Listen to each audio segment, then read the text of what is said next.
Hello, everyone. Welcome to the live stream. Today, we're going to be talking about building a content ecosystem, and really, it's more of an update on where I'm up to with the content ecosystem that I'm attempting to build, and also basically how I'm monetizing on and off YouTube, and where sort of YouTube fits into all of that. And then also talking about my plans for the next sort of 6 months and onwards thereafter as well. And the reason for this right now is it's a bit different to my regular live streams because it's more of a kind of reflective one as opposed to an actual tutorial. But hopefully for anyone with their own YouTube channel, or maybe thinking about starting one, or maybe with a business that they're looking to use YouTube as a tool for that, then this may hopefully give you some insights into that. And specifically now, it's because we are, for me, the first day of July rather. So it's the start of Q3, and so yesterday was when I did my sort of big Q2 review, which I do on the last day of the quarter. Also, it was something that we talked about in the Creators Pod episode this week, which I need to make a thumbnail for, actually, I've just realized, but will be posted out, I guess, imminently. And that was all about sort of our Q2 review as well. Don't tell the other folks, although some of them are here. But I hadn't actually done my full review then, but I'd got a good idea of where I was up to anyway. But the other thing that has driven this is two other things, really. One of them was I was also interviewed on another podcast, the Q10 podcast, with a great guy that I'd actually never met in person, as so many of these other things. But Chris Hutchins, he contacted me and wanted to have a chat because he's reaching out to content creators. So that will be coming out probably, I guess, next week. So I'll put a link to that in the description when it's available. But we were talking all about the sort of journey on YouTube and the whole sort of content creation thing and monetization and things like that as well. And then also another reason for this, it seems like everything was pointing to me doing this live stream this week, was that in the Take One Tech Academy, one of the members there, someone who I do ongoing coaching with as well, was asking about the sort of mechanics of setting things up, not just a YouTube channel, but the sort of business side of it. We are going to do a workshop all about that. So in the Take One Tech Academy, we have monthly workshops. So there is going to be one of those coming up, although that will be in a couple of months' time because we've got a whole queue of them now. So I thought I'd just cover this all off in this live stream to just give a bit more of a sort of broad overview of it. So really, it is that we're talking about the sort of the overall evolution of the channel, where we're up to, and where I'm heading to. Just a few hellos. Hi, Rich, in the chat there, and obviously we've got Paul and Peter in the Discord. Hi, Jamie. Hope you're enjoying the course. Parker Jennings, great to see you here as well, and Alicio, my man there. I've got to say, I was always, of course, I was thinking of you with the title of my thumbnail, Content Ecosystem. So Alicio has this, this is his whole thing as well. And it very much, has been sort of inspired that to a certain extent. This whole idea of building, not just one thing, but a whole ecosystem of content. And hi, Mark, great to see you here.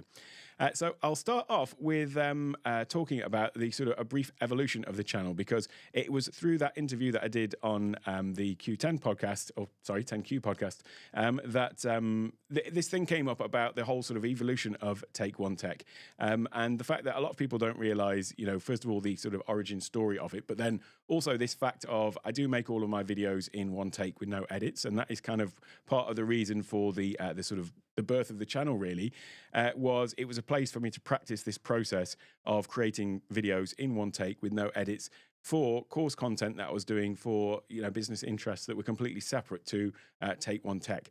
So that's why I started the channel, was just really to sort of as a test bed to practice all of this kind of stuff. But then the tools that I was using to do that were Ecamm Live and Stream Deck, largely amongst other things. And I just became so passionate about those that became kind of the focus of the channel. Originally, the channel was going to be more about the productivity side of things, and the tools that I use on the Mac to get things done, and doing those kind of tech tutorials and demonstrations. But then I just really fell in love with Ecamm, fell in love with Stream Deck, and the other devices that have since been added to the studio. And it was because of the way that they enabled me to do the things that I wanted to do with such ease. And I realized that all of these things that I used to, fret about in terms of editing and all of that kind of stuff, was actually, we can just now all do it, with the touch of a few buttons on the Stream Deck. And then obviously, the Stream Deck then opened my eyes to all of the potential for productivity gains that you can get by it, which then fed into my, my fondness for being efficient and productive and the whole sort of productivity side of stuff as well. So I just really love all of the tools that I talk about on the channel. But the other sort of side benefit then of Ecamm and the whole one take thing was this ability to then take all of this and go into Zoom calls and, still doing, team meetings, not Teams meetings, although I do meetings on Teams as well, but like team meetings on YouTube, running webinars, presentations, workshops, and that kind of stuff on Zoom, and the ability that Ecamm and these other different tools provide to be able to do that in a much more efficient way and a really frictionless way that adds a lot more impact to the value that we're trying to deliver. And that ultimately is, the whole thing about this is everybody's got a message to give. Everyone's got something that they want to deliver. And just in the same way that me setting up the YouTube channel was a way it enabled me to deliver that value, this is what it can do for everyone else as well. So that was really the start of the channel. But I did, although I would say that, Take One Tech since May 2021, so just over 2 years now, has sort of evolved into something a lot more than necessarily I had anticipated from the outset. It's not that I didn't think that it was going to grow or it wasn't going to be able to add value. I mean, it's always, nice to get the feedback, the comments and the views and things like that, and the understanding that you are making a difference for people. But I certainly couldn't have mapped out exactly what was going to happen from the outset. But I did expect that something would come of it, because otherwise, first of all, I wouldn't have bothered putting it on YouTube if it was just about practicing the process. But secondly, it was the things that I put in place from the beginning. So, I knew that I would be talking about Ecamm, so I set up my Ecamm affiliate. I knew that I would be talking about some products. It wasn't going to be a purely product channel, but I set up my Amazon affiliate. I also knew that there would be people who wanted, help with the sort of things that I was covering. So even before my first video, I'd already set up my Buy Me a Coffee and had a way for people to book consultations with me. And I think probably the first consultation was, I guess, within like a month or 2 months of setting up my channel. So this whole thing of monetizing on YouTube and having to wait for, 1,000 views and 4,000 watch hours, and I know they've reduced it now for super thanks and community donations and stuff like that. But aside from that, even after having been monetized now for over 1.5 years, so I started in the middle of May 2021. I got monetized by the end of the year. But even if I look now at like the entire revenue from YouTube since that time until now, it's still actually significantly less than what I just made off YouTube in that first year before getting monetized, if that makes sense. And now, the YouTube revenue is kind of less than 4% of total revenue of Take One Tech as a business, if that makes sense. So, but I did always have this anticipation that, something that, would come about it. But again, as I say, always pleasantly surprised and delighted by the, the way that it's been received and the growth that it has experienced as well. But as things grew, then when I started out, I didn't really have an exact idea of who I was speaking to. This is kind of a weird thing about YouTube is your audience does kind of reveal itself to you, because although I knew the things that I was going to talk about, and, obviously it's about tech, it's about Ecamm, Stream Deck, and, the tech tools that I use on my computer. In terms of the precise demographic, I wasn't really sure exactly, who it was that ultimately I was speaking to. And what I've realized, this came about sort of, I guess, 6 months after starting the channel, when I started noticing, like, well, who is it actually who is going on to book those calls with me? Who is it that wants to really dive into all of the things that I'm talking about and figure out how to apply those in their business? And what really occurred to me was that generally it was, either business people, coaches, solopreneurs who are looking to harness all of this technology in kind of the same way that I'm doing off Take One Tech. I mean, now I'm using it for Take One Tech, of course, but these things have been able to do presentations and all of that kind of thing, and level up their Zoom meetings, level up their webinars, have better communication with their clients, all online. And that's what all of these different tools that I talk about, where they all fit in. And so that was really a realization that I had after 6 months, was that actually, there's lots of people who might watch my videos about Stream Deck or Ecamm or these other things, but the actual core demographic who ultimately go on to become, clients, if you want to think of it in that term, are those kind of people. And that's not to say that everyone's welcome. I'm just happy to be able to be spreading information and sort of sharing the knowledge with anybody who's interested, really. But that's how my sort of content grew, and then it came to the point where, having identified that particular group, it didn't really change totally, what I was doing. I'm still doing the same kind of content, but I do now always have that more in my mind in terms of how to bring this all together. I mean, even this live stream now, this has come from somebody who's wanting to do something similar, and so thinking about like how I thought about it to put this all together into an overall content ecosystem as opposed to just a YouTube channel. So I now always have that that core demographic, I guess, in mind with everything that I do. But obviously, as I say, a Rodecaster Duo review applies equally to anybody else as well. But then when I started, my content grew and I started having more and more things from tutorials on Stream Deck, tutorials on Ecamm, and all of those kind of things. There came a need for a little bit more structure. And one of the things that I love about YouTube is you can find out anything you want, pretty much. If you do a search for it, you'll find, out how to do it. But there's one problem with YouTube, which is you never quite know if you've got all of the information. So if you're wanting to use Stream Deck, you can find somebody who'll give you their, some particular opinion of some particular aspect of it, or maybe a general review. But you're not necessarily sure if you've got all of the information. This was with me when I was starting to use Ecamm. I dived into it full, head first. But there was things that, I discovered myself that I hadn't discovered through just searching for videos about Ecamm, because nobody had done like a total all-in-one thing, apart from, unless you do a course or whatever. The other thing about YouTube is you never actually know if the information is fully up to date. And this was something that came home to me when I realized that, the videos I was making on Ecamm, which is under really, active development, and Ken and Glenn do a great job of keeping it all up to date. A lot of my videos now on my channel are just out of date. There are different ways to do things.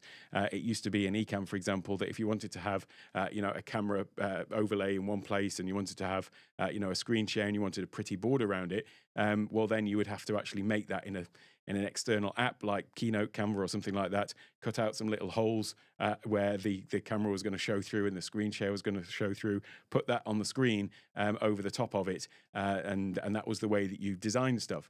Well, now you don't have to do that, because in a later version of Ecamm, they allowed you to style the borders of your cameras and your screen share. So there's a much simpler way of doing it. So I realized, quickly that my information was out of date on my channel. So then what do? Do you take it down? But there's actually still useful information in there, or do you leave it up? The other thing, that thing about not knowing whether you've sort of covered everything off, I did try to tackle that in this, the mammoth video that I did in one take, which was 4.5 hours, how to use Ecamm Live from start to finish. And it covered like everything from how to use Ecamm, but then how to use it with your Stream Deck, how to use Keynote to make those overlays that I've just talked about, with the little cutouts. And that one solved the problem of having all of the information and knowing that you've got it. And it is still, quite a popular video on my channel, this 4.5 hour video that people can go through and pause it and, go through the process. But now I've got a problem with that one, that it's 4.5 hours long, and big chunks of it are now totally out of date, and there's better ways of doing it. And that's where really the idea of doing the courses came from.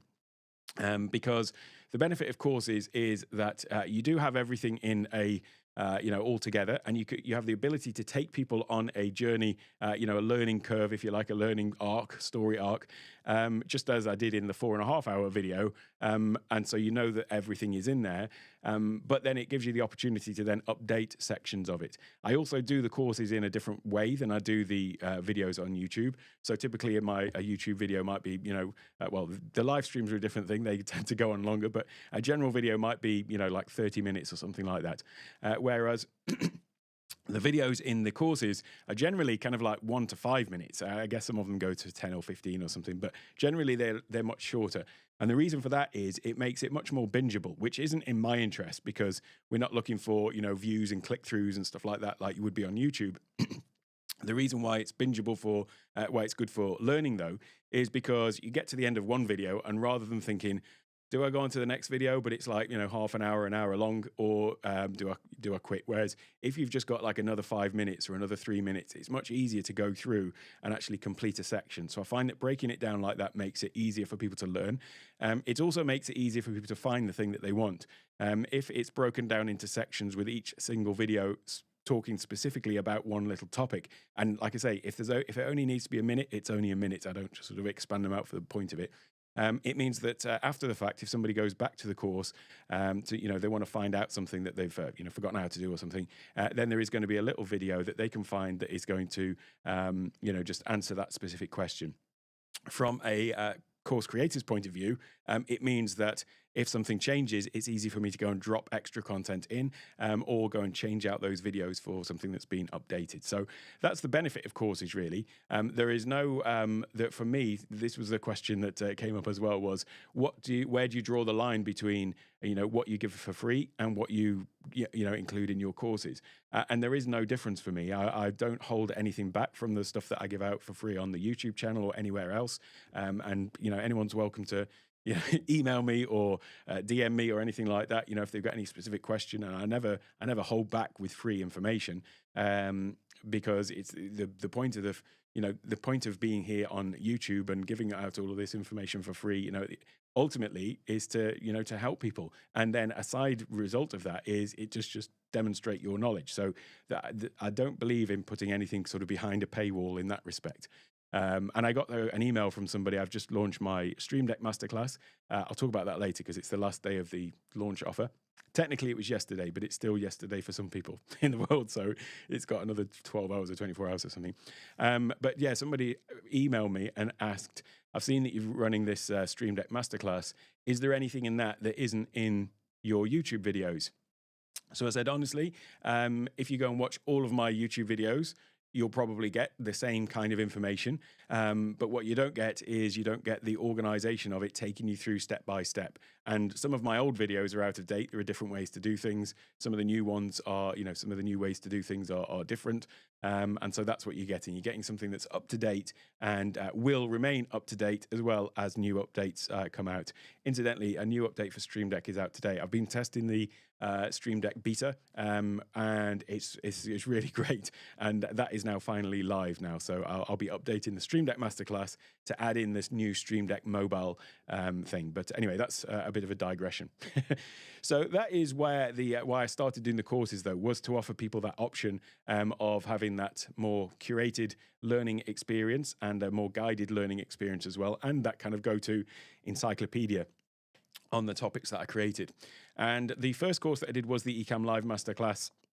I added in a Zoom course and a Rodecaster course after that. And then I'd got these 3 courses. And I appreciate that one of the things about courses is that it's very easy to go and buy an on-demand course and then not do it. I've done that myself before when there's been some offer on a course and I've gone and bought the course and then I've not completed it, or I've started it and just not got into it. And it's kind of... It's from a point of view of the course creator. Then when you go through and look at the stats and you see how many people have purchased the course, and then you look at the progress through it, and then they've not made that progress, it kind of feels like, well, you feel for somebody who's potentially invested in something, and there's lots of reasons why people do it. They speaking from myself, I got it with the best of intentions, but then I just haven't had time to get round to it, and I'll get back to it someday, but I haven't got there.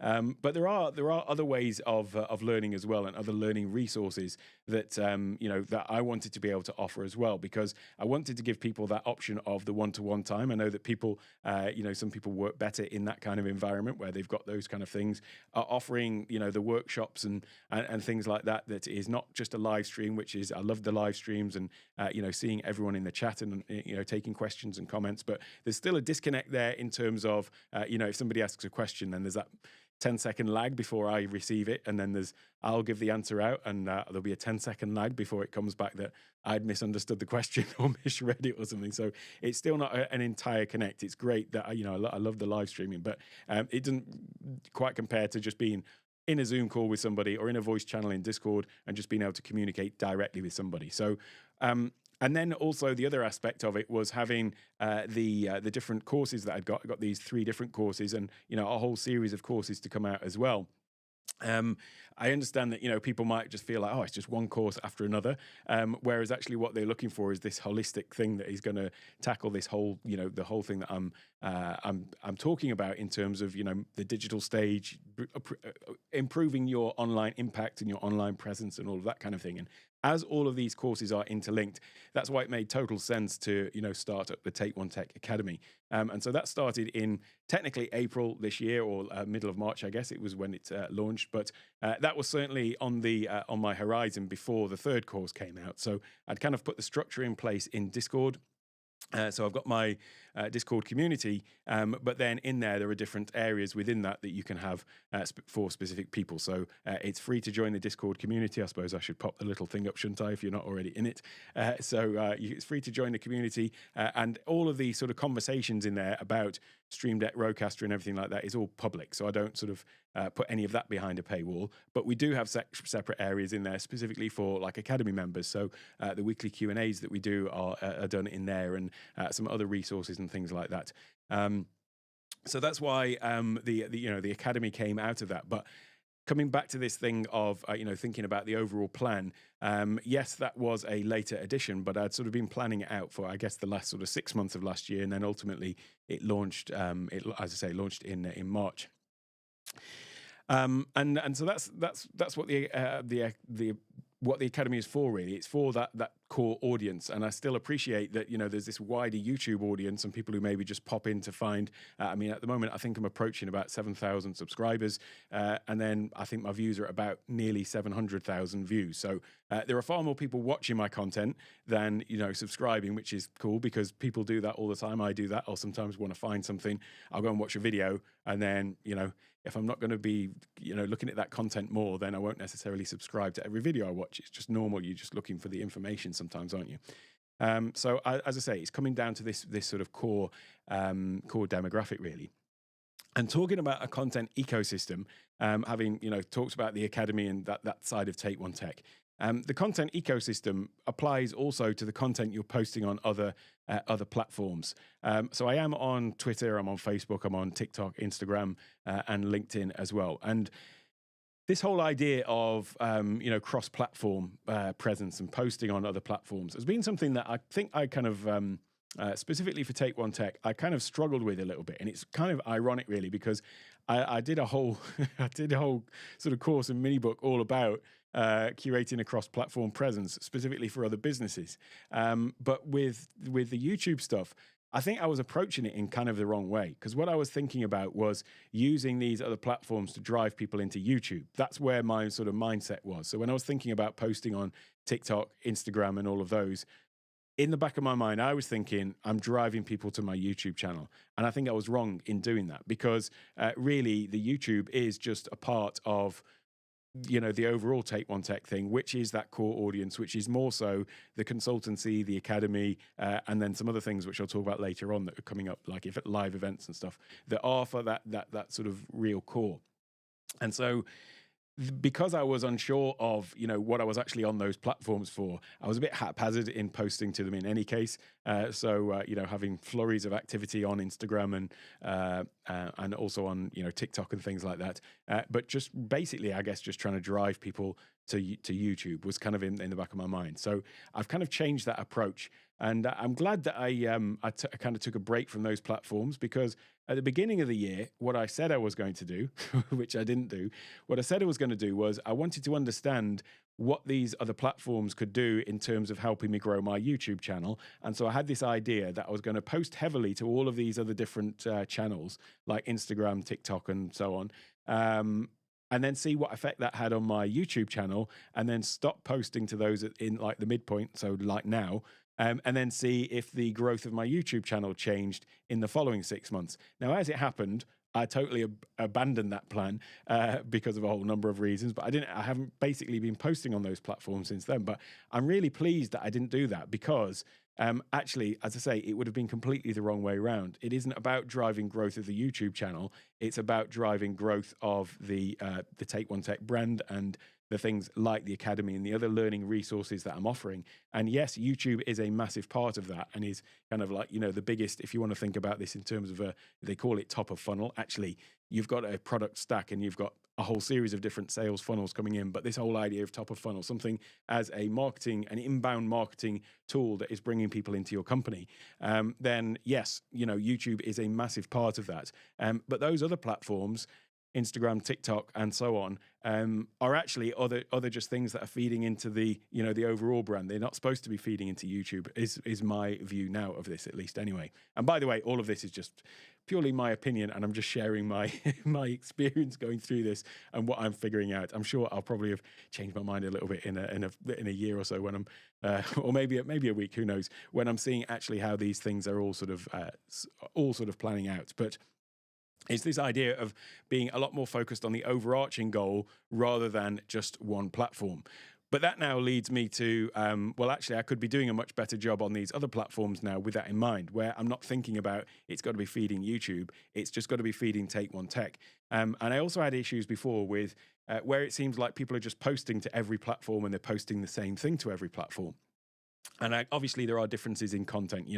Short form videos on TikTok, you're not going to post a long blog post like you could post on LinkedIn to TikTok because it just can't work there. But apart from that, where you have got short form video that you could be posting on Shorts, TikTok, YouTube Shorts rather, IG Reels, and even on Twitter posting vertical video, and on LinkedIn you can post vertical video as well. I used to think, well, what's the point of just posting the same thing everywhere? And sometimes I would see people posting the same thing everywhere because I was following them in all of those places, and then feel like, well, it is just duplicating the same stuff in everywhere. But this is something that I've changed my opinion of now as well, because I might well be following somebody in 5 places, but that's not to say that, everybody is following that person in 5 places, or the same as me. There are people I know that follow me on all of the different platforms. But then there are some people that are purely LinkedIn. There are some people that are purely Twitter. There are some people that are purely TikTok. So actually, if you've got content that does work on all of those different platforms, I now actually don't think there's anything wrong with posting exactly the same thing to all of those places, because all you're doing is you're just basically putting, the same net, if you like, in a series of different ponds. If you want to think about it like that, bringing in leads, bringing in potential contents for your business to grow your business, then yeah, if the content does physically fit into that space, then what's the reason why you wouldn't actually go and post that in those places? Because you just basically got a different pool of an audience. Don't assume that everyone is everywhere. But like I say, with me, the thing that has changed though with this is just the idea of, rather than thinking that it's got to direct them to YouTube, YouTube now is just one of those other platforms amongst many. And that's really it. It's about thinking about that. I mean, I've got my mission statement on my website, which is to help you become more productive, impactful, and professional with tech, so that you can confidently present yourself and your content online. And it is these kind of like business professionals, coaches, people like that who just want to enhance their online presence. And really it's for elevating presentations and all that kind of stuff, and then the tech that you go on to use to do that.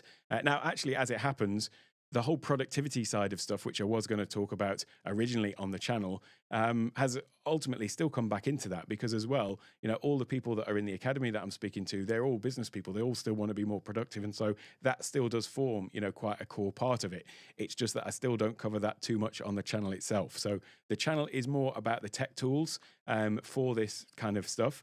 But then, in the academy, we still do talk a lot about the productivity. And in fact, the workshops that we've got coming up are specifically about, productivity tools on the Mac, systems and processes to become more organized. And I never wanted the channel to go down like the fully, task management and productivity, because that can actually be a rabbit hole for people to go down to if they're not careful of just being so productive that they're not getting anything done because they're designing the perfect system. So I didn't necessarily want to add to that.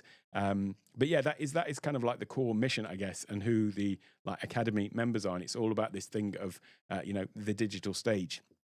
And so with that in mind, now I feel like I've got a lot more clarity in terms of all of the other different products and services and content within the content ecosystem. So I'm going to be doing a lot more long form LinkedIn posts. I've already started doing that over the past month, I guess, of doing more kind of long form writing on LinkedIn that is feeding people in that way rather than to the YouTube channel.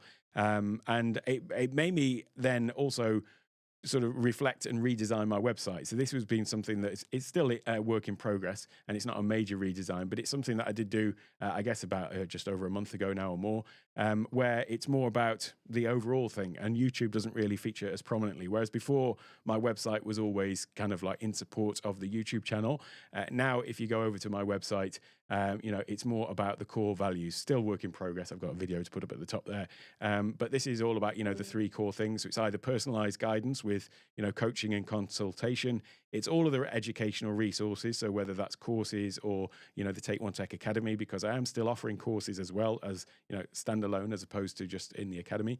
And then there's other resources as well. So that's like the guides and things like that, the free content.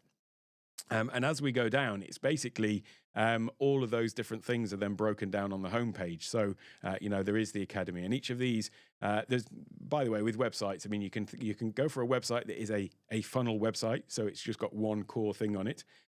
Or you can create separate funnels for each of those things. So, and then have them all housed on your homepage. So that's the approach that I've gone to. So I have still got a traditional homepage, but like this one here, if you go through to the academy, then that takes you to more of a sort of funnel style page where it just lists all of the benefits of the Take One Tech Academy, the courses that are available, all the different resources that are a part of that. And this isn't a sales pitch for the academy. I'm just showing you my process here. Those are the workshops coming up and what's involved in it and all the pricing. So when I talk about the academy, it links through to a funnel page, but the actual my homepage, Take One Tech, is just listing what all of those resources are. A bit of an introduction here, some reviews. I'll come on to this in a moment. The Digital Stage Revolution, which is an event that I'm running. So this again comes back to catering to this core audience. Then I outline the different courses. So I also split those up. I didn't talk about this earlier, but the thing about courses is I think there's a lot of misnaming of courses. People call things an academy when it's a standalone course, whereas I think of an academy as being an educational institution, for example, where there's lots of different learning resources. So that's why I called the Take One Tech Academy an academy, because it consists of courses, but it also consists of one-to-one sessions, group Q&As, workshops, and all of that kind of stuff. It's essentially, a whole educational environment. But then you get people calling things a masterclass when really it's a beginner's guide. A masterclass, in my mind, should cover everything from absolute beginner through to everything there is to know about it. That's what I think you should call a masterclass. So that's my approach. So certainly with the Ecamm masterclass, the Rodecaster masterclass, for example, and the recent Stream Deck masterclass, those are kind of more like of a complete thing that will give you a complete system to work with. But then they are not for everyone as well. This comes down to people's learning styles. Some people do the course, but then they say it's either maybe it's too long for them, or maybe they don't want to do the course because they feel like I don't want to go into like a whole 100 lesson thing. I just want to get up and running. So that's what the beginner's guides are for, just a short thing that's going to get you up and running so that you can learn it yourself. I mean, I like to have a masterclass as a resource for myself, but I also like beginner's guides if I'm starting something new, because I tend to be more of a hands-on thing. Just let me get at it, let me check out everything, press all the buttons, and I just want something that's going to get me up and running. So that's what the beginner's guides are. So that's the tech, the courses. And then there's workshops. Part of the ecosystem as well, I guess, is my digital products. So I've got icon packs and things like that for Stream Deck and Loop Deck. And then there is the free resources here as well. So the homepage now is acting as a resource for like everything that I'm doing. And then the book, which I'll talk about a little bit later and why I'm doing that as well. And then a blog. I mean, I should probably have a link to my YouTube channel on here, really, shouldn't I? I mean, it is on there technically because I've got it down at the bottom, but I suppose I should probably have a section on here that is specifically, oh, and by the way, I'm on YouTube. But that's kind of my point here, that whereas before my website was, a reflection of my YouTube channel, now it's very much a reflection of the Take One Tech business, of which YouTube is a part, and YouTube sort of feeds into it. So that was something that I did earlier this month, and you'll see that there's a lot more consistency over all of the different pages as well. So I think before it was like I say, it was something that was in addition to the content, and maybe there was lots of little jobs that I didn't have done on it. Whereas now you just see that there's a consistent look and feel across the whole website. But that is it really. The bigger picture is that it's about this sort of core demographic I've got. And apart from the that sort of whole approach, this then feeds into actually what I'm going to be doing with the content and how it's going to work on those different platforms. And I've talked about the stuff that I'm doing on those other platforms like LinkedIn.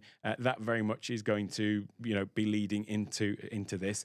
I'm also going to be very focused on creating a lot more of the kind of lead magnets. So what I mean by that is if we go up to my site, if you go to resources, so there's a few things here, a couple of guides, AI course creation guide, the 5-step digital marketing blueprint, which is all about creating a cohesive cross-platform presence, something which ironically, when I started the YouTube channel, because it was kind of like almost like a test bed, as I say, I didn't actually apply the same process to that. Then one here for Zoom audio settings and things like that. So there is a lot more resources on the site though, that are kind of related things.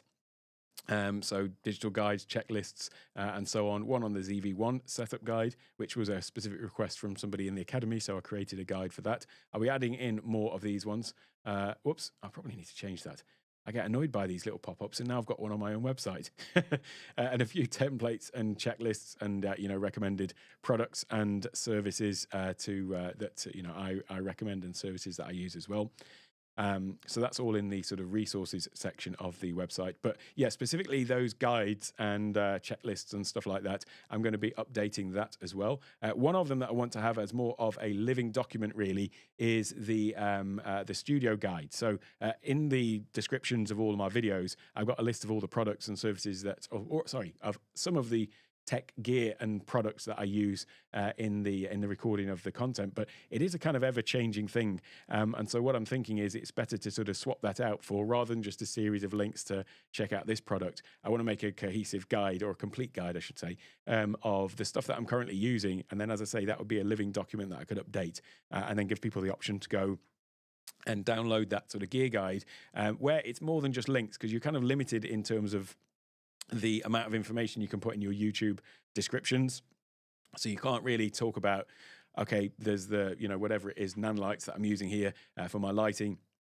It's just a link to the product. I can't really say what it is I like about it and why I like it. Whereas in a gear guide, I'd be able to do that. So that's definitely something I need to do. And then I can link that in the description rather than individual products. So those sort of, as I say, lead magnets, which sounds a bit sort of cold, but that's what they are. They're free information resources that essentially people are giving in return for an email address, and then you're able to, promote other opportunities and offers to them.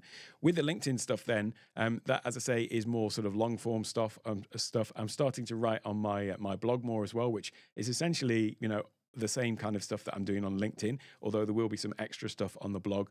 One of the things about the blog is it is then just another searchable resource that people will be able to find when they're looking for information. And some people prefer not to watch videos; they prefer to watch, information in a blog. And so what I'm doing actually is going through and looking at all of my video content on YouTube, and then looking at the ones that are the most popular, and then looking to write blog posts about those things and about those topics, so that if that's what people are actively searching for, then there is written content there as well. But also then that links as, I can give a link back to the actual video as well if they do want to watch it. And then that's another way to, cross promote the YouTube platform as well, or the YouTube channel rather, off platform, with the two biggest search engines, Google and YouTube search, which is Google as well. So it makes sense to do that. Whereas I wouldn't be doing that on LinkedIn. I want to keep LinkedIn specifically focused on, as I say, that core demographic. But the blog seems like a fine place to add that other kind of information. Then there is this another potential avenue for basically expanding the reach, and that is through writing books. And I've had this idea for a book for a long time, and it came.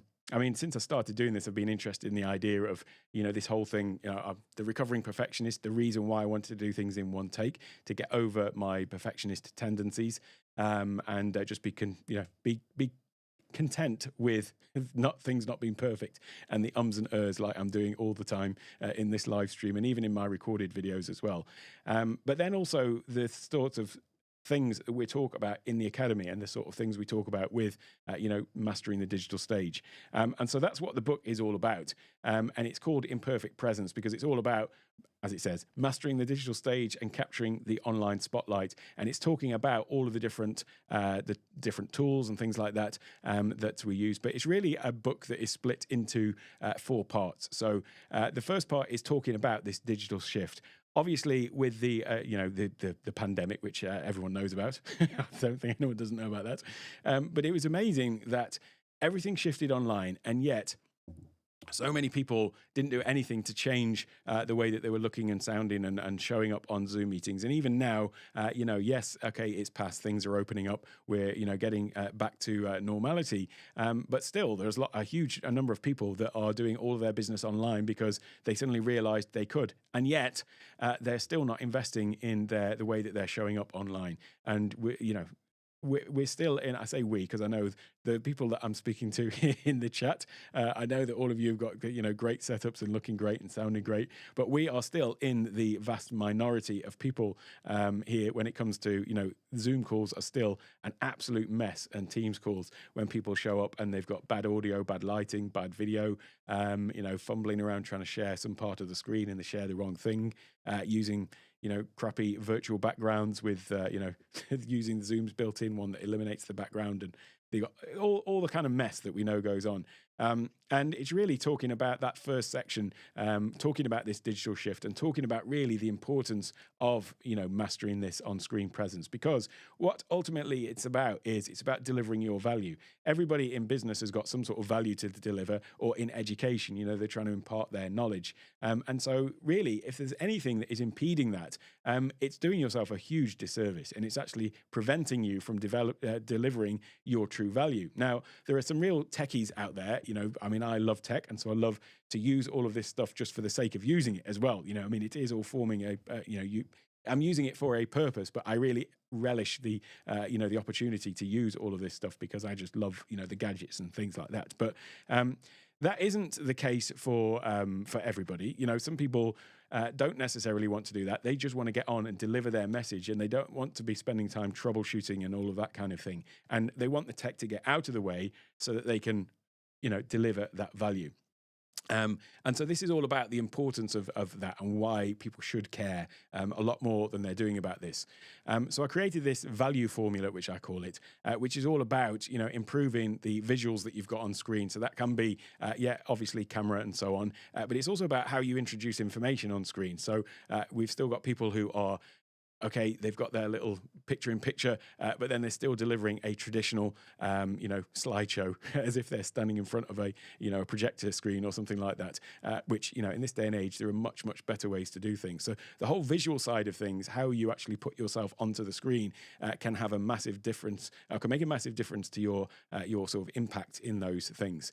Then you've got the audio side of things, which again is, massively neglected. And if there's anything, if people are not able to hear you clearly, or they're getting distracted by background noise or things like that, there's a whole series of things here, which is like you've got to make sure that people can not only see you but hear you clearly.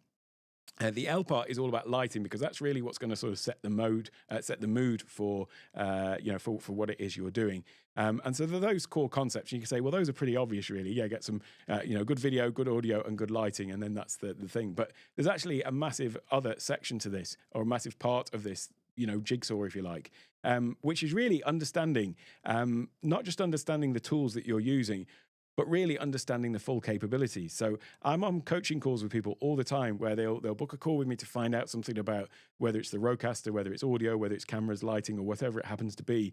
And then they'll tell me what they're trying to achieve and what they're doing. And then they'll tell me the problem that they think that they have with, whatever bit of gear it is. But usually there'll be a whole part of this which is kind of like the the information that they don't know that they don't know, that kind of thing.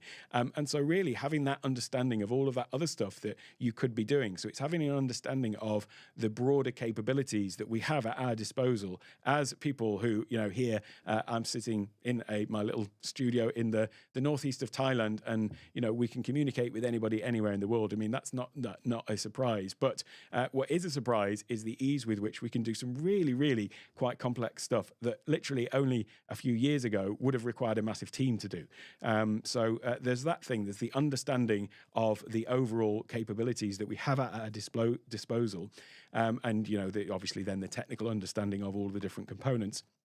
But then it comes down to the E, which is the execution. So that's all about, well, actually, how do you then go about, you've got all of these things, how do you go about delivering on all of this? And then there are a whole load of other things that come into place. The perfectionism, rears its head, doing things in one take and all of that kind of stuff. That aspect of it then, how do you actually physically then deliver something that can be done as a seamless presentation, a seamless, whatever it is, a lesson maybe, if you're a teacher, a pitch, if you're pitching something, how do you actually put that all together, the practicalities of it? So that's kind of like the E part. This is the value formula that I've created. So that's all explained in depth in the sort of second part of the book.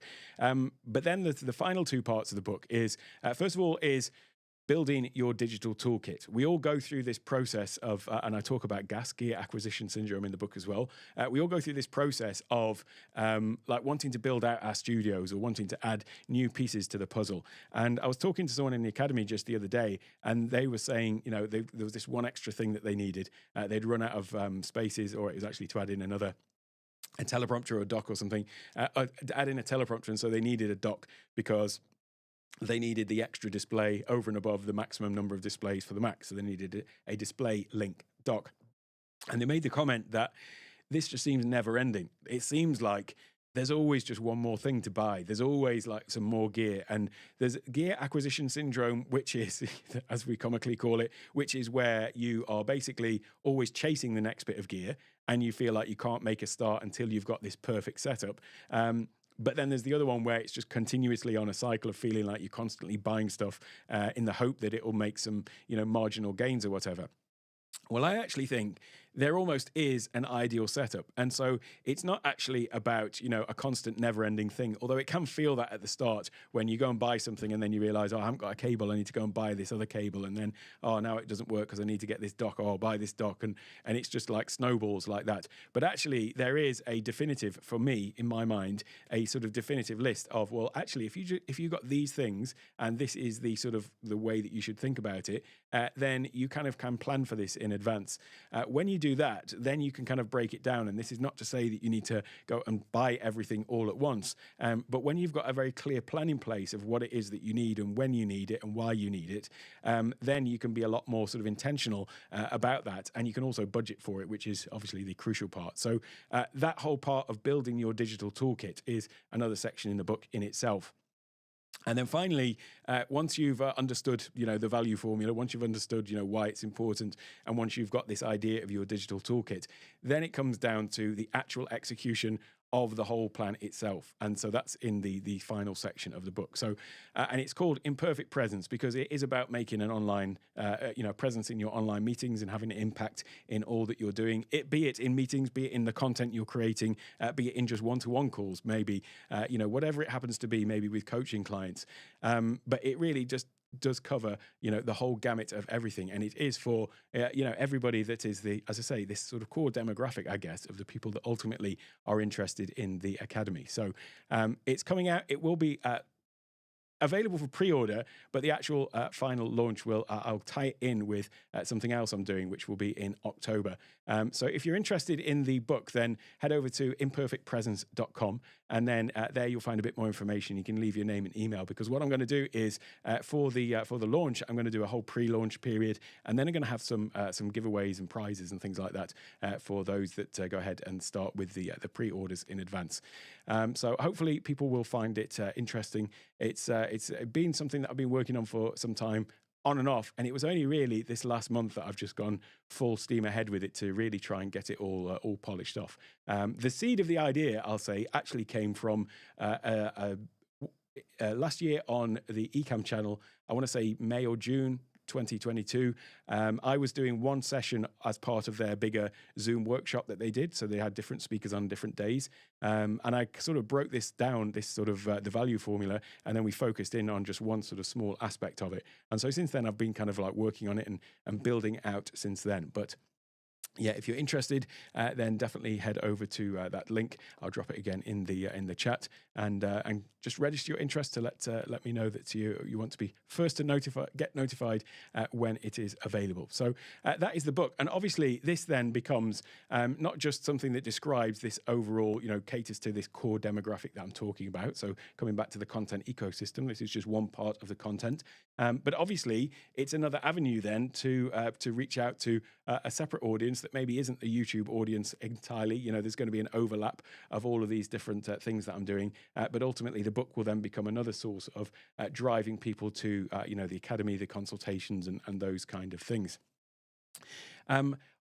Speaking about the different ways that people learn as well, and I mentioned it earlier, the event that I'm doing. So this is in Dallas in October, and this is going to tie in with the book launch as well.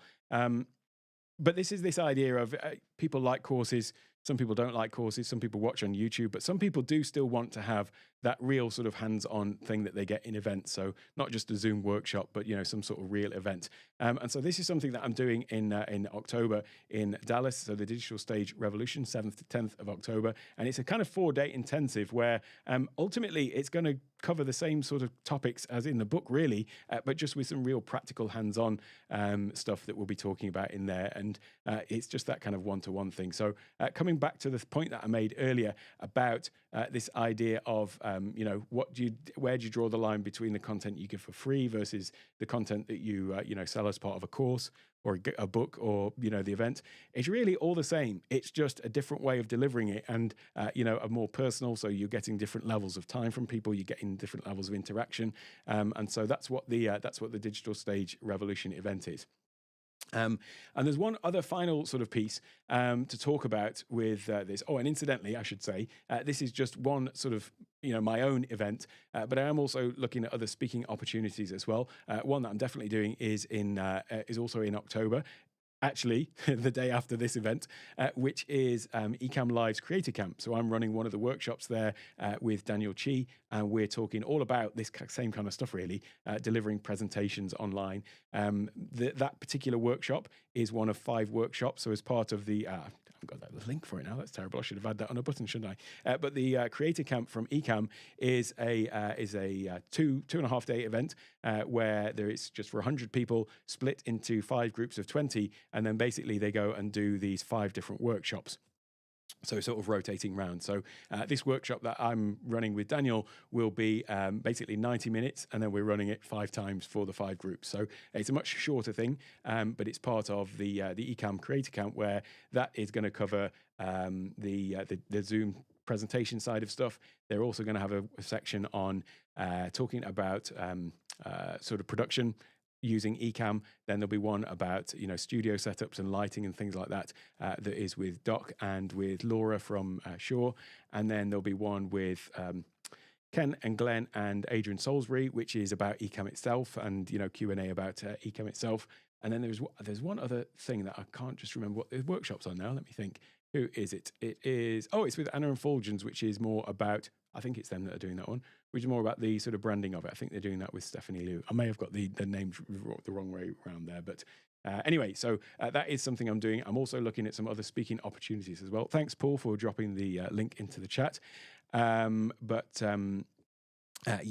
I'm also looking at some other speaking opportunities, which again, now that I'm very clear on the core demographic and the ultimate message, then this becomes a lot easier to understand who it is that I'm actually speaking to at these other events. There is one other thing that I'm going to be doing slightly different going forward as well, which is podcasting. Now, I've had my Live Streamer Backstage podcast, which has started towards the end of last year, and it's been on a bit of a hiatus, really. Again, not necessarily ultimately planned, but I did have like the first season of it, if you like, which was 25 episodes. And I did group them all together and had them so that they were going out on a weekly basis. And then they've been a little bit sporadic for the last 3, I guess. But the idea was that then I would have a break and then come back and do more recording. And the original plan was for the listener, it would be seamless.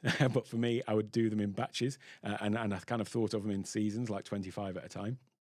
But I haven't actually done any more of those since, the last one that I recorded was technically in December, and they haven't really gone out since then either, apart from they went out through January and through February, I think it was. And then, So the Live Streamer Backstage podcast was all about me interviewing fellow live streamers to understand how they use live streaming as a tool in their business, and talking about the tools that they use and having a little studio tour and stuff like that. I still will do more of those. I'm going to start off another season imminently. I need to just clear my desk of some of the things that I need, or the content that I need to create first.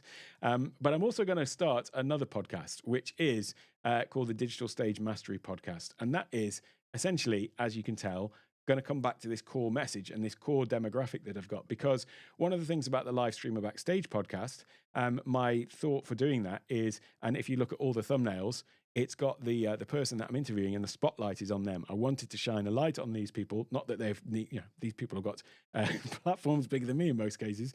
But I mean, what I mean is I wanted to highlight these people to my audience. So, people in the academy or anyone else, these are the people that, I've learned from and have got respect for. And so I wanted to, show these people and share them with other people as well, the people that I admire. And so that's kind of like my thought process behind the Live Streamer Backstage podcast. People that could share something with my community, essentially. But there was an interesting point that came out of the Creators Pod and my little mastermind group that I'm in with some fellow creators. And I'll drop a link to the Creators Pod podcast. But in there we were talking about the concept of using a podcast as a vehicle to bring people into your business. And what a lot of people do is, and what I did with the Live Streamer Backstage podcast, is they'll have some sort of interview show where they're bringing in experts and they're interviewing the experts, and in doing so they are obviously, as I intended to do, shining the light on that expert. Whereas actually, if you're looking to bring people into a specific thing that you're doing, it's also useful, not necessarily instead of, but also useful to have something where you're just talking and positioning yourself as the expert in that field. And so that's going to be more so the idea of this second podcast is really where I'm just kind of sharing a bit like I've been doing today, really sharing my sort of experiences. And it's not about, not about saying that, I'm the guy, I'm the, look at me kind of thing, but sharing your knowledge essentially with the people who are likely to come to want to learn more from you. And so that's what this new podcast will be all about. So the Digital Stage Mastery Podcast. The thing about that as well is, from a technical production point of view, it's much easier to produce than a show with guests, because then you have the whole scheduling thing and so on. Whereas it's going to be much easier to actually batch record a whole series of these podcasts and then put them, schedule them to go out. So this next 3 months for me is really about putting all this stuff that has been sort of formulated in my head over the past month really, and put it all into practice and get a lot of this content sort of queued up and ready to go out, because the next 3 months are going to be pretty hectic, really, to get all of the stuff going out. Obviously, the book and the new podcast and the other things and the existing courses the scheduled courses that I've got going into the academy also all need to be launched as well. So this next 3 months between now and going to the US is going to be really hectic. And then after that, what I'd like to do by the end of the year, obviously there'll be October is out because I'll be traveling. But then in the final 2 months, I'll be filling in any gaps of things that I've missed out. But by the end of the year, what I hope to have is a really solid, and you can hold me to this. This is the reason why I make these videos. I make them so that I'm making myself accountable and being very public and open about it. But by the end of the year, I'd like to have, the academy in terms of the bulk of the main content, because there are still new courses to come out. I've got the YouTube Beginner's Guide that's coming out imminently. Then after that, there'll be the Keynote Masterclass, which is all about how to use that for, obviously, you can see how this all feeds into this ecosystem of, that core demographic again. I'd like to have that all wrapped up, because then what's going to be happening is, over the next year, in 2024, it's going to be more about sort of maintaining that content. And yes, there will be new courses as well, but not quite such a heavy release schedule. I mean, by the end of the year, I should have 20 or more courses actually available. I'm also going to do a free course as well. And that came about because of a monumental screw up on my part, which is part of the the academy is these monthly workshops, and one of them was all about technical setup for online presentations, and talking about. I've talked about Ecamm at length, I've talked about Stream Deck at length, I've talked about Keynote, but actually how does this whole thing all fit together into one sort of system? And if you are preparing to use all of these tools, what do you need to think of in terms of the hardware, the software, and just the process of actually setting up for it? So that was going to be the topic for the workshop. And I made a bit of a mess up, and I sent out the Zoom invite to like 9,000 people. Fortunately, it was really short notice, so 9,000 people did not turn up. There was a thing about only about 50 or 60 or something like that, because it was literally like the last email before the thing started. And that's because I'd set my my audience segmentation in Kajabi, but then it seems that I missed to hit the save button before I proceeded. Anyway, so what happened then was, I realized that this email had gone out, and I ended up doing I had to rethink my entire workshop, because it wasn't going to be applicable to, most of the people in that list maybe didn't even know what Ecamm was, let alone, how to use all these things together. So, but what I got back from that was, and I'd said in the email, because it was intended for Academy people, don't worry if you can't make it, there'll be a replay available. So I got a lot of responses from people saying, I couldn't make it, it was too short notice, but I'd love the replay. So what I've decided I'm going to do is actually create a little mini course which covers all of the stuff in the workshop, but just in a much more structured manner for people who are just sort of starting out, and takes them through the whole process. The side benefit of that is that then acts as just yet another avenue for sort of bringing people in. And it also gives people the opportunity to sort of experience what it's like to do one of my courses, because maybe if they've seen me on YouTube, they expect the course will be exactly the same. And so having something that is there for free, actually, when I reflected on it, was a good thing, because it gives people the opportunity to experience and understand, what a course is like when they go through one of my courses. And then obviously, because it's going to be a mini course, really, it's not a masterclass on everything, but it gives people a taste of everything. Then that then also leads into the academy. So as a sort of marketing tool, it's good from that point of view as well. But yeah, a lot to get to. Let me just check through the comments though. We'll see where we're up to. Hey Jesse, great to see you here. And we've got some Academy members in. Hey Annie, great to see you as well, because I definitely had you in mind when I was talking, thinking about doing this one, in terms of thinking about the whole ecosystem. Great to see you as well, Roy. Thanks for stopping by. I was really pleased to be on your live stream the other week. You can find a link to that in the Discord. Hi, Johan. Let's have a look. Hey, Michael. I hope you're doing really well. Good to see you. Hi, Jamie again. Having things to sell that are useful to your audience seems to be the key to monetization. Well, that's it, yeah. And using the YouTube platform obviously as a way to demonstrate that your sort of knowledge and abilities, and then having those options for things, and other ways for people to use your services. And by the way, this was another thing that came out in the conversation with in the academy was.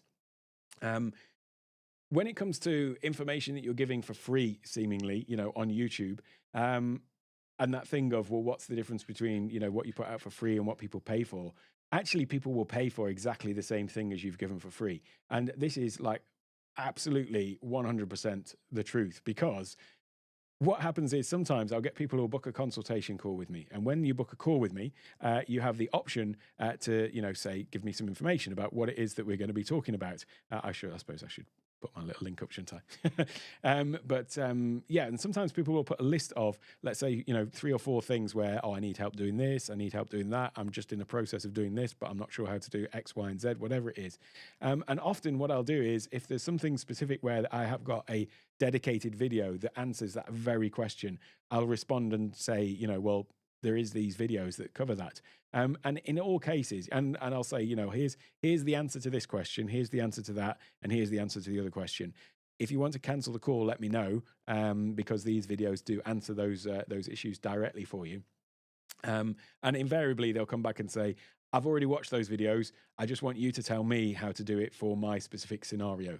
And that is really what happens with all of my coaching calls. There's the information that I've put out there technically answers it, but it's not necessarily always directly relatable to, their specific situation, or they just want help walking through it. So from a consultation point of view, there is this, very clear link that, you're talking about the thing that solves their problem, but now they want you to just come and help to solve their problem specifically and walk you through that process.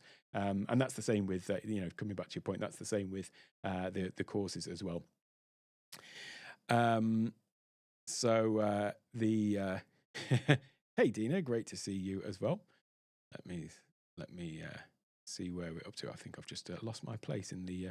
I think I've pressed scroll on my mouse wheel and it's just scrolled through all of my chat messages. Let me come back. I'll find it. Hey Orvs, great to see you. Let me find out where I'm up to.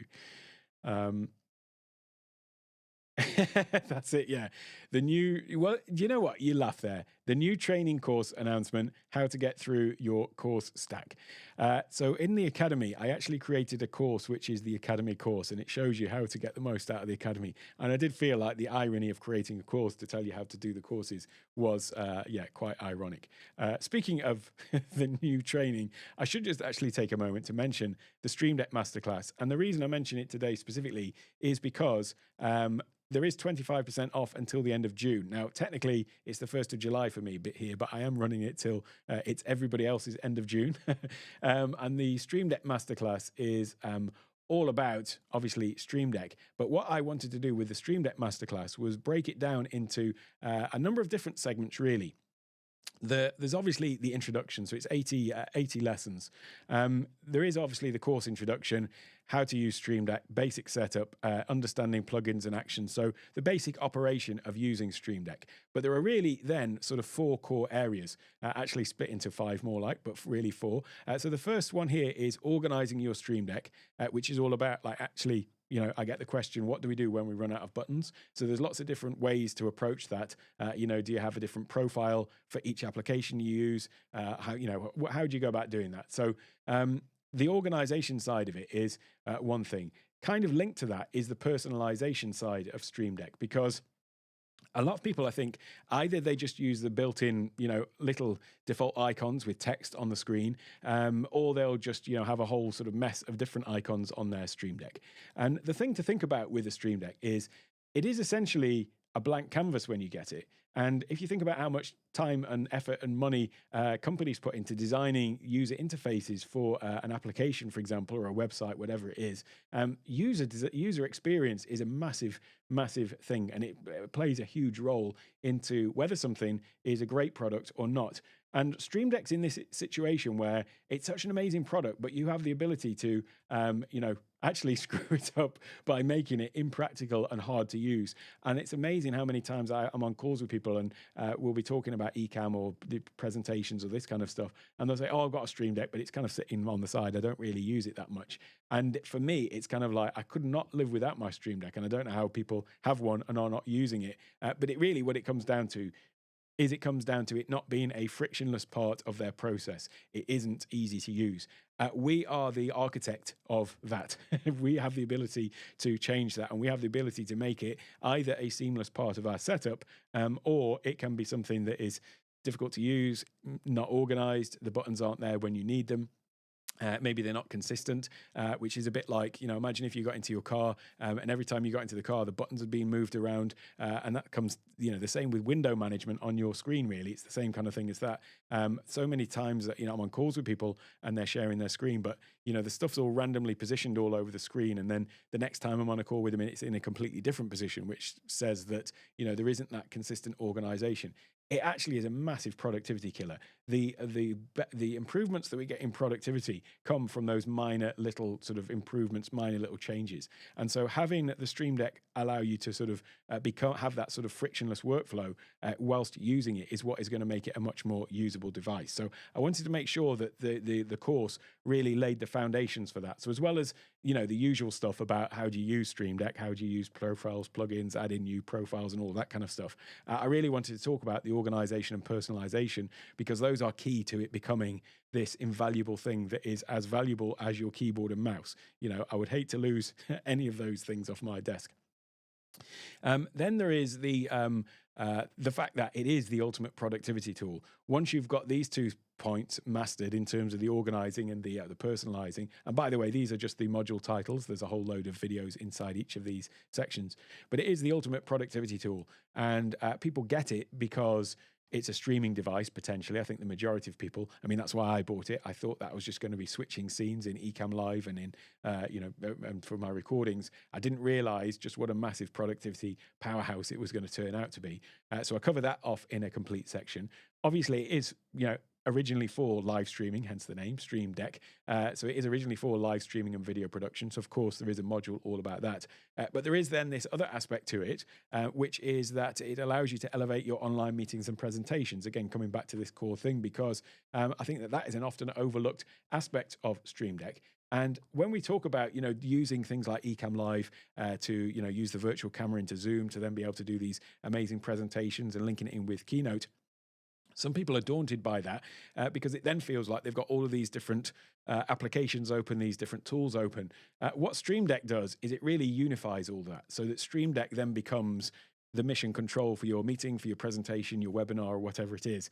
And it's a really overlooked aspect to Stream Deck, that this ability to unify everything, so that then it suddenly doesn't feel like you're using lots of different apps. You could have everything controlled from one Stream Deck, or 5 if you want to go to limits like I do.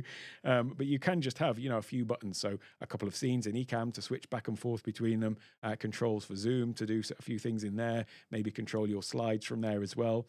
Maybe you use a teleprompter, you want to scroll your text on it, highlight the screen. So with just one Stream Deck, that then can control everything. And suddenly all of these different things that you felt like you were having to manage separately, suddenly they're all just under your control with a simple device on your thing. And if you link that back in with the organization and personalization, it's really an amazing device. So I do then go on to some slightly more advanced things, like talking about using multiple Stream Decks. There's also some resources in there as well, because if you go to my store, I mentioned it earlier, I've got these icon packs that I've been selling from my store. So this was one of the early ways that I monetized, was having, I've got the Zoom icon pack, Ecamm, YouTube, Keynote, 3,000 icons, calculator, Pro Mouse, and I've got to turn that off.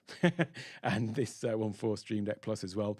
Well, all of those icon packs are available from my store, but actually when you buy the Stream Deck Masterclass, you get all of those icon packs, and all future icon packs will be included with that as well. So I've got a whole list of icon packs, other ones to make, which I'll get around to eventually when I get a spare minute. And those will be added to the store, but they'll also just automatically appear in the course for anybody who's bought the Stream Deck Masterclass. So that is the Stream Deck Masterclass. As I say, it's just launched earlier this month. The launch offer of 25% off does run out at, well, technically yesterday for me, but in about 12 hours or something like that, it will switch over to the regular price. So go and check that out in the link if that is something that is of interest to you. Let me come back to the comments to see where we're up to. And why did it go down that rabbit hole? Oh, it was because of this comment from Michael, by the way. Hi, Michael. Yes, needing a course to talk about how to get through the courses. I'm not sure what that's relating to, but thank you very much. Amazing. I'm glad to hear that. This is the problem with live streams, is you come back and look at the chat afterwards and you've kind of lost the content, but I'm glad you're finding something amazing. And thank you for taking the time to explain Masterclass. I think people use it too inaccurately. They'll call things a masterclass, and it's just like scratching the surface. So yeah, thanks, Dina. I'm glad you like that idea about the blog. Let me see. The amount of times I'm attempting to drop affiliate links to no, well, it's funny you say that. I mean, with the ongoing joke with Keely is that her biggest affiliate link is for her lashes.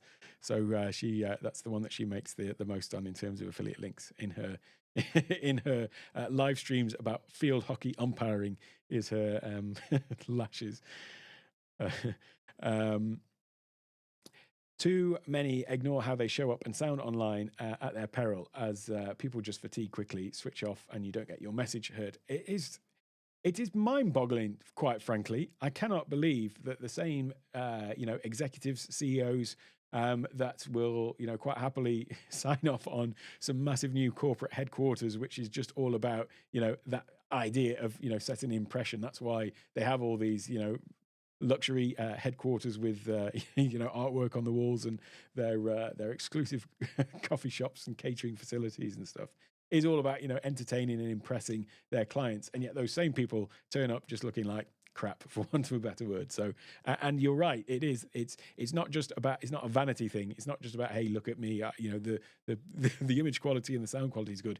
It is about getting your message across and people not being distracted. If you're on a meeting with somebody and they've got some really weird virtual background going on that's coming in and out of focus because it's just using Zoom's built-in one that eliminates their real background to put a virtual one in, your kind of eye is drawn, like where those little gaps are, it goes around their head and then it fades in and out here. You can see the real background just over their shoulders almost. Or maybe there's a ghostly figure that walks past and they just pop in and out of focus. It's just a total distraction from what the person is saying. And then, let's not get started on audio if you can't even hear them properly because there's some fan noise or something, or it sounds like they're speaking to you from the other side of the room. It's just madness, and people still have not got it. I mean, it's great for the rest of us because we get the ability to outshine the competition effectively, and we do get heard over and above other people who maybe don't. So, yeah, I'm all for helping as many people as possible get up to speed with all of this sort of stuff. And Anna's doing, sorry, just coming back to the Creator Camp. Thanks so much for, I'll put that up on screen for those watching on the replay. Ecam.tv/Creator Camp. And Anna is doing, because Anna's a photographer, Anna Fulgens. Then Anna is a photographer as well, so she's doing headshots for people. That'd be good.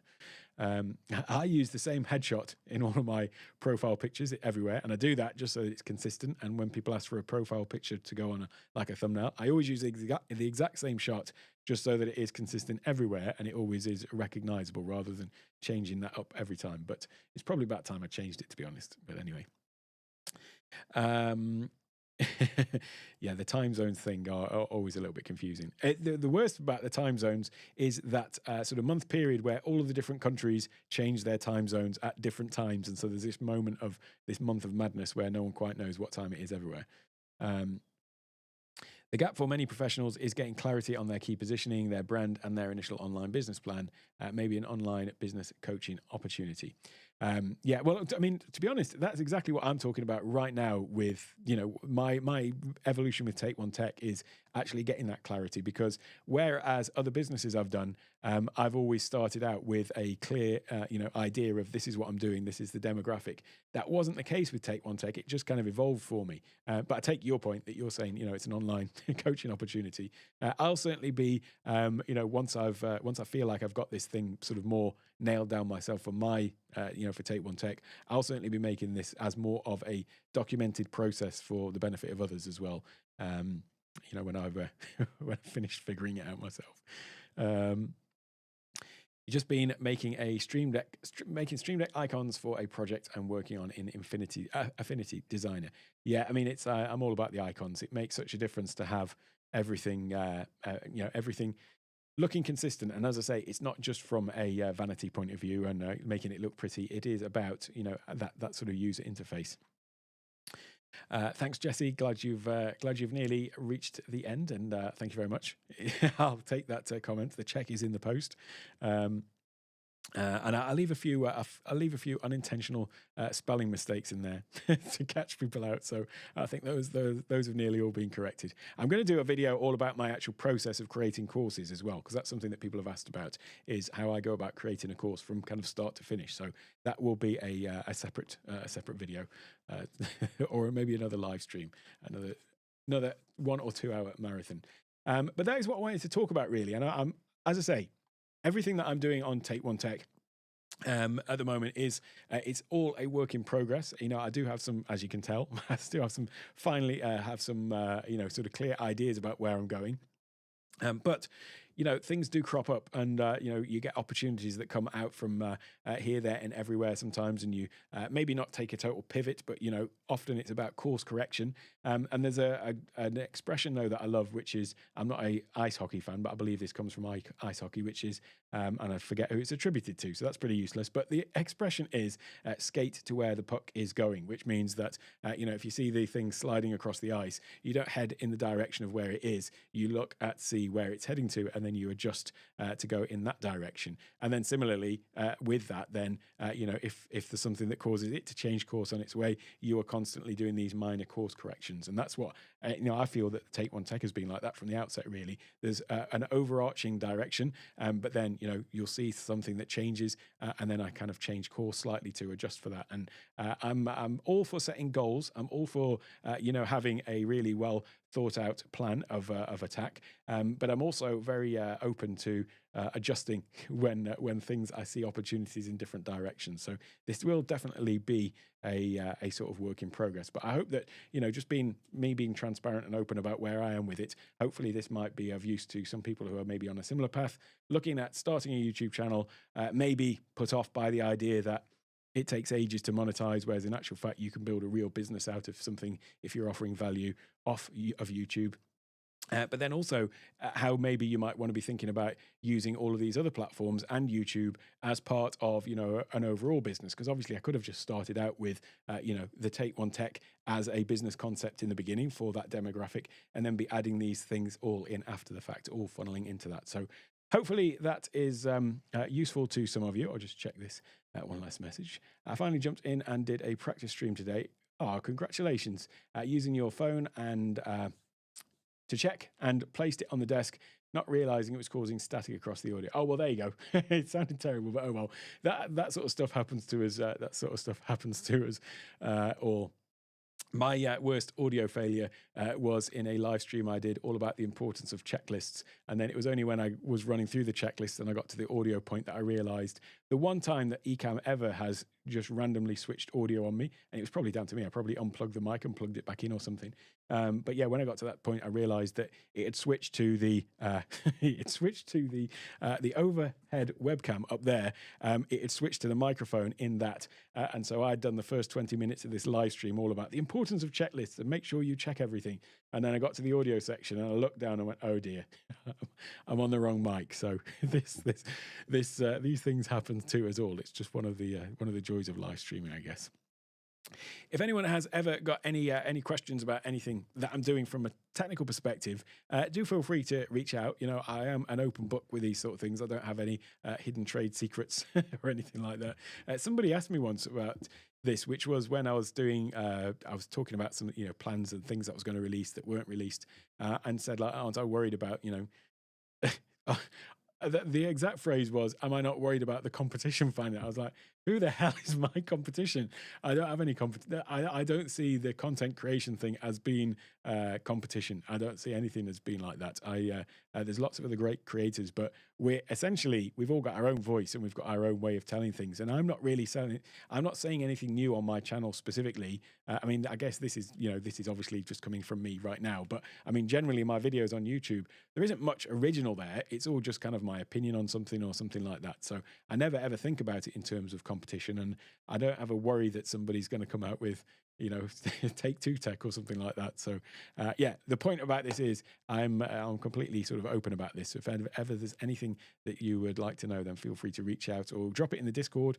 Definitely, if you're not already, I'll just pop this up once again, then feel free to join in there and ask any questions. I'm totally transparent about it all. But I hope that has been useful to some people, and for those watching on the replay, I'll leave a link to a video over on the other side. I always say that at the end of the live stream. The thing about it is I have to actually go through after the fact and wait till it's finished processing and then go and add that little video in. So when I do this and say, for those watching on the replay, I'll leave something interesting over here.